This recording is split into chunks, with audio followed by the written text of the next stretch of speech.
A collection of short stories, a few novellas, and his only published novel, The Catcher in the Rye, which sold more than 65 million copies, made him one of the most beloved writers of the 20th century.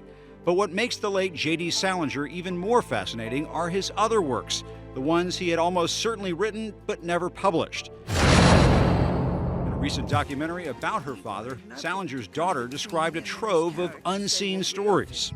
He very proudly showed me a set of files where a red dot meant this is ready to go upon my death, a green dot meant this needs editing. But there was apparently no plan for leaks, and that's what happened this week when 3 of the author's unpublished stories suddenly appeared online.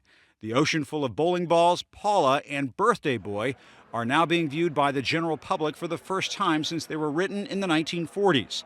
Salinger donated the now leaked manuscript, The Ocean Full of Bowling Balls, to the Princeton University Library. The stories could only be read under supervision by scholars and were not to be published until 50 years after his death. That's 2060 for those of you keeping count.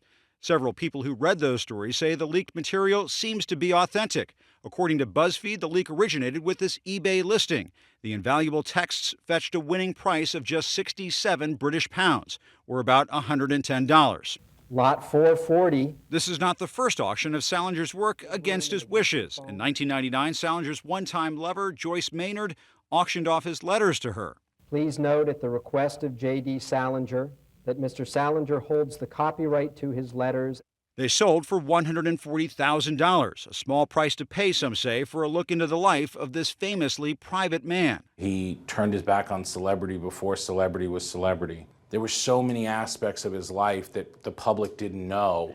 Producer Shane Salerno, who spent a decade researching his documentary, Salinger, says the author is full of surprises.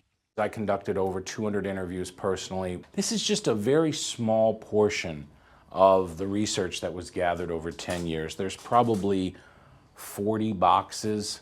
But what about other manuscripts Salinger worked on throughout his life? Every day I heard typing, a lot of typing.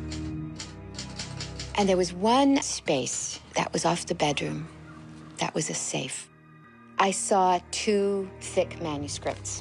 I never read them, was never shown them, and knew better than to ask. There have been leaks before. In 1974, 2 unauthorized editions of his work appeared on bookshelves coast to coast. The reclusive author called the New York Times, who printed his message. Publishing is an invasion of my privacy.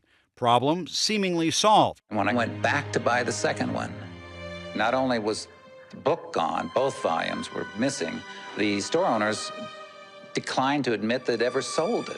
Today's leaked material is, of course, beyond the author's reach, but according to Salerno, the next authorized release of his work could be as early as 2015, though Salinger's family is keeping it a mystery.